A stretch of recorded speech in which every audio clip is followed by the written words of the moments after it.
তো hello viewers, আসসালামু আলাইকুম। সবাই কেমন আছেন? আশা করি সবাই ভালো আছেন। আলহামদুলিল্লাহ, আপনাদের ভালোবাসায় এবং আল্লাহর রহমতে আমরাও ভালো আছি। তো আজকে দুপুরে রান্না বান্না নিয়ে আবারও চলে আসলাম আপনাদের মাঝে। তো আজকে আমি সিলভার মাছ রান্না করব। তো এই মাছগুলো আমি শুধু ভুনা বা ঝোল করে রান্না করব না, এই মাছের সাথে আমি বেগুন আলু দিয়ে রান্না করব।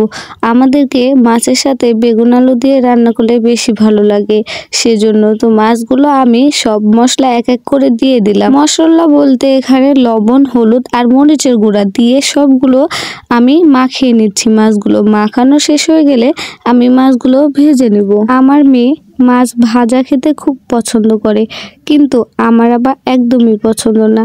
তো এই তো আমি কড়াইয়ে গরম তেলের মধ্যে মাছগুলো ছেড়ে দিচ্ছি। আমার একটা লোহার কড়াই আছে, এই ছোট্ট লোহার কড়াইটা। এই কড়াইটা আমার বিয়েরও যতদিন হচ্ছে, কড়াইটারও ততদিনই হচ্ছে। এই কড়াইয়ে মাছ ভাজলে একটুও লাগে না, আর অল্প তেলে খুব দারুণভাবে মাছটা ভাজা হয়ে যায়। আমার এই কড়াইটা খুবই ভালো লাগে। টাটকা মাছ ভাজতে একটু ঝামেলাই হয়, আর ফ্রিজে রাখা মাছ বের করে ভাজলে খুব সুন্দর হয়, খুব তাড়াতাড়ি উঠে যায়। আর টাটকা মাছ ভাজলে একটু ভেঙে যায়। তো যাই হোক, আমার এখানে মাছ সেভাবে ভাঙেনি, দেখতে পাচ্ছেন। তো অনেক সুন্দর হয়েছে মাছগুলো ভাজা। আর আমি এখানে কুটে রেখেছি বেগুন আর আলু। এদিকে আমার মশলা কষানো হয়ে গেছে। কুটে রাখা বেগুন আর আলুগুলো আমি মশলার ভিতর দিয়ে নাড়াচাড়া করে দিচ্ছি। আর আমি অল্প অল্প করে বেগুন আলু দিচ্ছি আর নাড়াচাড়া করছি, লেগে যেন না যায়।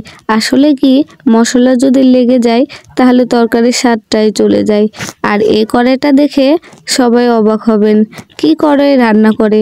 আসলে এই কড়াইটা আমি গ্যাসের চুলার জন্য নিয়েছিলাম, আর আমি চুলায় রান্না করার কারণে এই অবস্থা হয়ে গেছে। কড়াইটার বয়স কিন্তু খুব একটা বেশি না, কিন্তু পাতলার কারণে এভাবে নষ্ট হয়ে গেছে। তো যাই হোক, এ কড়াইয়ে আমার রান্না করতে খুব ভালোই লাগে।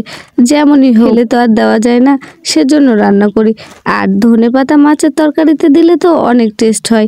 এইদিকে কথা বলতে বলতে আমার রান্না প্রায় শেষের পথে।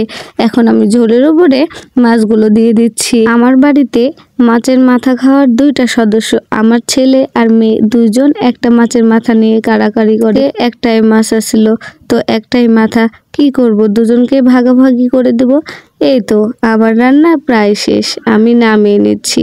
তো এখানে নামানো শেষ হয়ে গেল। আমি সব রান্না শেষে আমি আমার বাটিতে করে ঢেলে ঘরে রেখে দিই, কারণ আমি হাঁড়ি পাতিল ঘরে নিয়ে যাই না। সব মেজে ঘুষে তারপরে আমি গোসল করতে যাই।